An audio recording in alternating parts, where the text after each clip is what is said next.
Hi friends, good morning అందరికీ. మనం నిన్న నైట్ చెప్పుకున్నట్లుగా నిన్న నైట్ యుఎస్ మార్కెట్ ఏం జరిగింది, గోల్డ్ ప్రైజెస్ ఎలా ఉన్నాయి, సిల్వర్ ఎలా ఉన్నాయి, మెటల్స్ ఎలా ఉన్నాయి, రాబోయే రోజుల్లో మార్కెట్ ఏ విధంగా ఉండబోతుంది మొత్తం అంతా మాట్లాడు.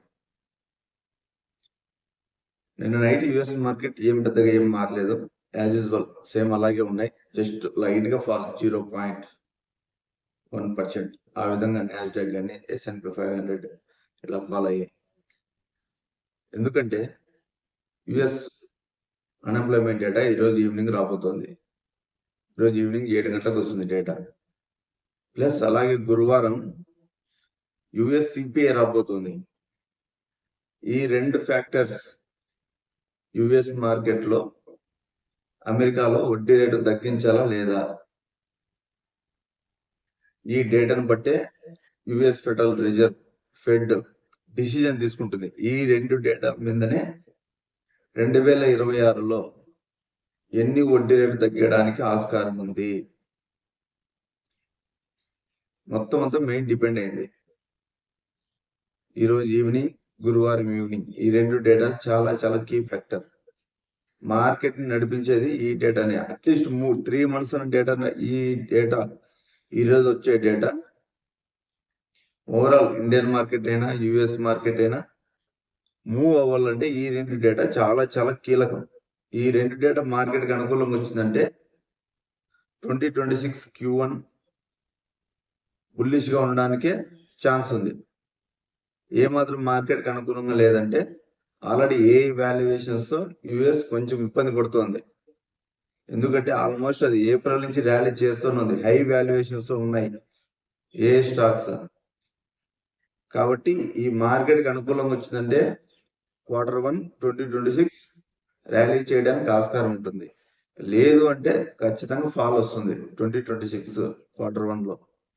అబ్జర్వ్ చేస్తూ ఉండండి, చూద్దాం. యుఎస్ మార్కెట్ చూసి అలాగే ఇండియన్ మార్కెట్ కూడా ఈరోజు కూడా ఏం పెద్దగా మార్పులు ఏమి ఉండవు. ఎందుకంటే నిన్న నైట్ యుఎస్ నుంచి కూడా ఏం పెద్దగా ఏం లేదు కదా, స్టేబుల్ గానే ఉన్నాయి. లైట్ గా ఫాలింగ్ ఉంది అంతే, కానీ అదేం పెద్ద ఫాలింగ్ కాదు. యుఎస్ మార్కెట్ అయినా ఇండియన్ మార్కెట్ అయినా ఈ డేటా కోసమే వెయిట్ చేస్తున్నాయి మార్కెట్స్. కాబట్టి పెద్దగా ఏం మార్పు ఏమి ఉండదు అనేది నా అభిప్రాయం అంతే. చూడండి, అబ్జర్వ్ చేస్తుండండి. మళ్ళీ మనం ఈవినింగ్ డేటా మాట్లాడదాం, చూసి దాని మార్కెట్ ఏ విధంగా ఉండబోతుందో కూడా మాట్లాడదాం. చూద్దాం ఫ్రెండ్స్, యుఎస్ మార్కెట్ చూద్దాం, గోల్డ్ చూద్దాం, అని చూసి మాట్లాడదాం. రాగి కూడా ఆల్ టైమ్ హై వచ్చింది నిన్న యుఎస్ లో. ఎందుకంటే టారిఫ్ వల్ల మెటల్స్ కి మంచి డిమాండ్ పెరిగింది యుఎస్ లో. గోల్డ్ కానీ, సిల్వర్ కానీ, రాగి కానీ, లిథియం కానీ, మొత్తం ఇవన్నిటికి మెటల్స్ కి మంచి డిమాండ్ ఉంది యుఎస్ లో. ఈటీఎఫ్ కూడా మంచి ఫ్లోయింగ్ నడుస్తుంది అక్కడ యుఎస్ లో ఇప్పుడు వీటి మీద. అలాగే అమెరికా మొత్తం అంతా చూస్తుంది. చూద్దాం ఫ్రెండ్స్, ఏం చేద్దాం చూసి మాట్లాడదాం.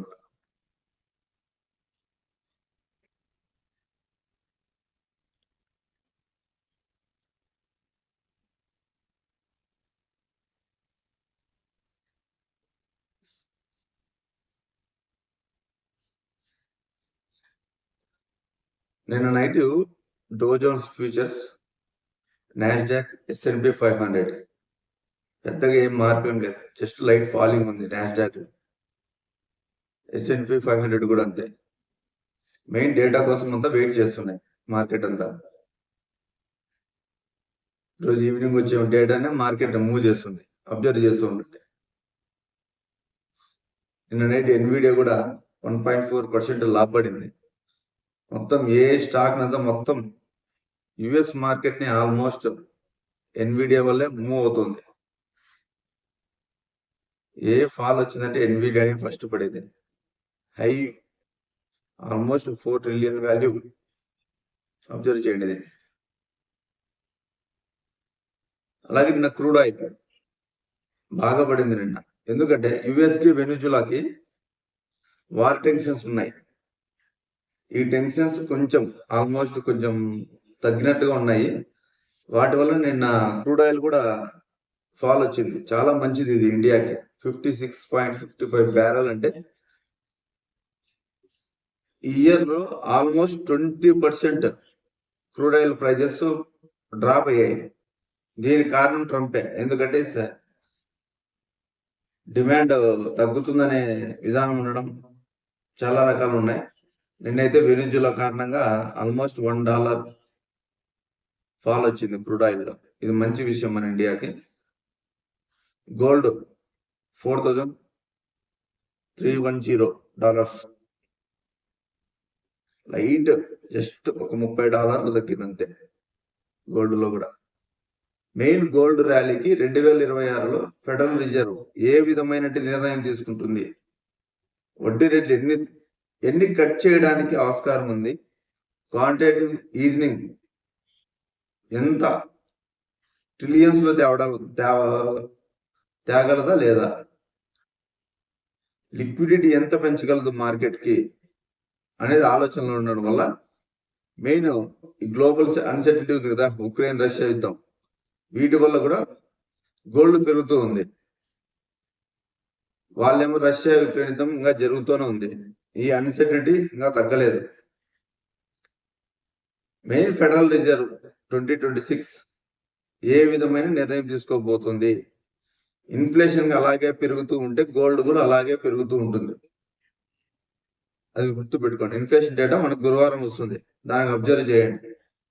దాన్ని బట్టే మన 2026లో ఎన్ని రేట్ కట్స్ ఉంటాయని ఎక్స్పెక్టేషన్స్ వస్తాయి.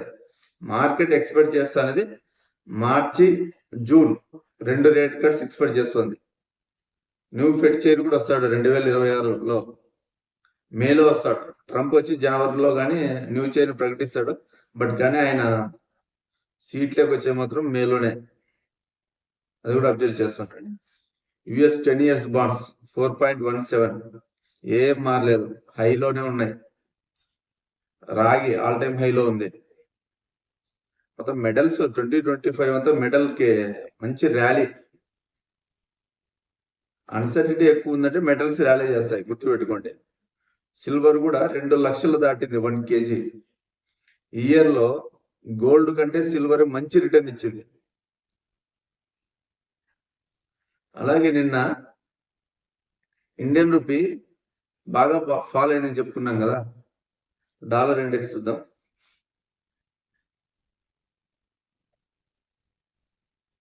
సో 98.27 డాలర్ ఫాల్ అయినా గోల్డ్ లో ర్యాలీ వస్తుంది. అబ్జర్వ్ చేస్తుండండి. డాలర్ పడుతున్నా కూడా బంగారం రేట్లు పెరుగుతాయి. డాలర్ లైట్ గా ఫాల్ అయింది, చూసుకోండి. డాలర్ కూడా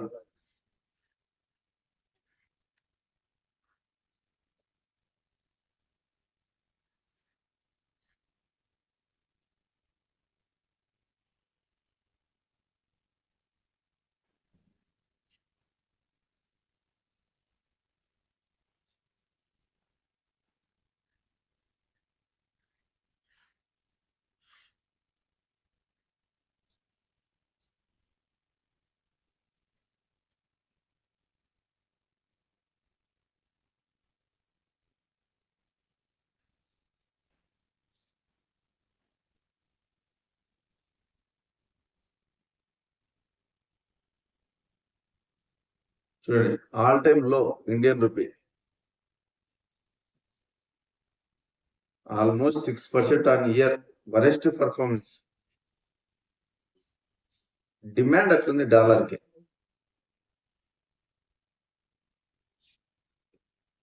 మనం వేరే దేశాల నుంచి ఎక్కువ ఎన్ని తెచ్చుకుంటా అంటే అంత డాలర్ అంత డిమాండ్ ఉంటుంది. ఇంపోర్ట్స్ పెరుగుతున్నాయి ఇండియాలో, దీనివల్లే డాలర్ వీక్ అవుతుంది, మన రూపీ ఫాల్ అవుతుంది. డాలర్ కి డిమాండ్ ఉంటుంది మన దేశంలో. రూపీ పడడం ఐటీ స్టాక్స్ కి మంచిది, ఎందుకంటే అక్కడ యుఎస్ నుంచి వాళ్ళు డాలర్ లో పే చేస్తారు కాబట్టి మనకి ఇక్కడ రూపీస్ లో ఇస్తారు కాబట్టి ఐటీ కంపెనీలకి చాలా మంచిది. అక్కడ జాబ్ చేసి మన ఇండియాలోకి డబ్బులు పంపించే వాళ్ళకి మంచిదే, కానీ మన ఇండియాకి మంచిది కాదు అది. Almost 90.74 against the US dollar.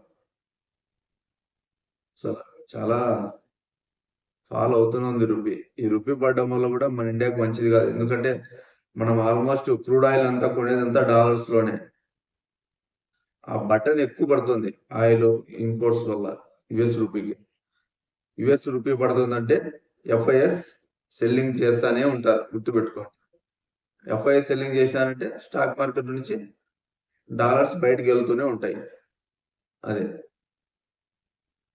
అలాగే క్రిప్టో కరెన్సీ కూడా నిన్న నైట్ బాగా మంచి షార్ప్ ఫాలింగ్ ఉంది. Alt coins almost bleeding. ఎందుకంటే జపాన్ కూడా ఈ మంత్ లో వడ్డీ రేట్లు పెంచుతుందని ఎక్స్పెక్టేషన్స్ ఉన్నాయి. అలా అది జరిగిందంటే క్రిప్టో కరెన్సీలో ఇంకా మంచి ఫాల్ వస్తుంది. అబ్జర్వ్ చేస్తూ ఉండండి. ఆల్ట్ కాయిన్ చాలా వెరీ రిస్కీ స్టేజ్ లో ఉన్నాయి ఇప్పుడు ప్రజెంట్ క్రిప్టో కరెన్సీస్ లో.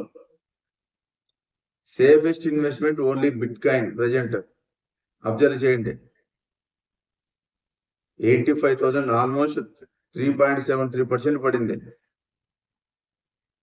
నైట్ భారీ ఫాల్. నేను చెప్తున్నాను, యుఎస్ జపాన్ వడ్డీ రేట్లు పెంచుతుందంటే ఫస్ట్ ఆఫ్ ఆల్ పడేది క్రిప్టో కరెన్సీ, యుఎస్ స్టాక్స్ పడతాయి. తర్వాత మన ఇండియా స్టాక్స్ కూడా పడతాయి. క్రిప్టో కరెన్సీ హై ఛాన్స్ ఎక్కువ పడడానికి, మార్కెట్ అన్సర్టనిటీ ఎక్కువ ఉంటుంది ఇందులో. చూడండి, అందులోనూ 4 year సైకిల్ ప్రకారం బిట్ కాయిన్ టాప్ అయింది అంటున్నారు. బిట్ కాయిన్ గా టాప్ అయితే 2026లో బేర్ మార్కెట్ కనుక స్టార్ట్ అయితే క్రిప్టో కరెన్సీస్ లో బిట్ కాయిన్ 60,000 నుంచి 50,000 మధ్యలోకి వస్తుంది. 50 to 60,000 మధ్యలోకి వచ్చే అవకాశం ఉంది 2026లో బేర్ మార్కెట్ స్టార్ట్ అయితే. గుర్తుపెట్టుకోండి ఆ విషయం కూడా. బిట్ కాయిన్ 50,000 నుంచి $60,000 మధ్యలో కనుక వచ్చిందంటే ఇథీరియం ఎక్కడికి వస్తుంది, ఆల్ట్ కాయిన్స్ ఎక్కడ పోతాయి మీరే అర్థం చేసుకోండి. ఇంకా ఆల్ట్ కాయిన్స్ 90% ఇంకా కొలాప్స్ అయిపోతాయి ఆ స్టేజ్ కనుక వచ్చిందంటే. ఆల్ట్ కాయిన్స్ లో చాలా జాగ్రత్తగా ఉండండి. ఈ టైంలో చాలా risky alt coins. Present safest investment క్రిప్టోలో ప్రజెంట్ ఉండేది బిట్ కాయిన్ మాత్రమే.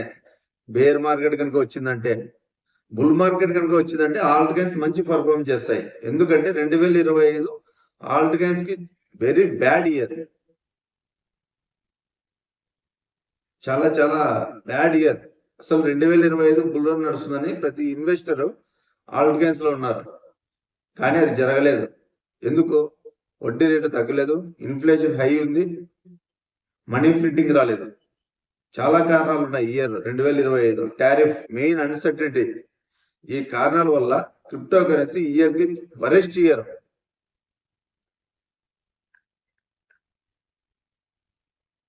ప్రతి ఆల్ట్ కాయిన్ 70 to 80% ఫాలో ఉంది 2025. అబ్జర్వ్ చేస్తూ ఉండండి కావాలంటే. అలాంటిది ఇప్పుడు కనుక బిట్ కాయిన్ కనుక బేర్ మార్కెట్ కనుక వెళ్ళిందంటే ఇంకా ఏ కాయిన్స్ ఉంటాయి? ప్రతి ఒక్క కాయిన్ బేర్ మార్కెట్కి వెళ్ళిపోతుంది. ఇంకా వెళ్ళిపోయిందంటే ఇప్పుడున్న ప్రైస్ నుంచి కూడా 60-70% ఫాల్ వస్తుంది. బేర్ మార్కెట్కి వెళితే చెప్తున్నా, నాట్ ఫైనాన్షియల్ అడ్వైస్. గుర్తుపెట్టుకోండి.